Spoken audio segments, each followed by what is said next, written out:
huwag niyong yan sa upuan. Para hindi mababa. Basa ng payong hihinga eh.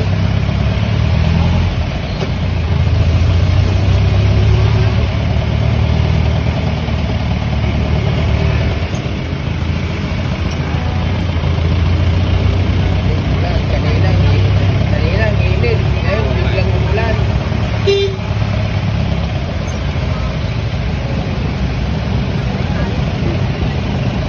Pag sa bukid ka nagtatrabaho, init ulan yung ano mo. Oo, maganda sa bukid. Ganito.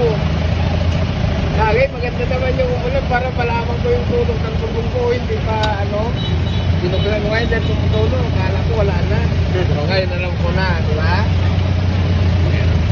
Meron pa pala. Kaya, babanatan na naman yan.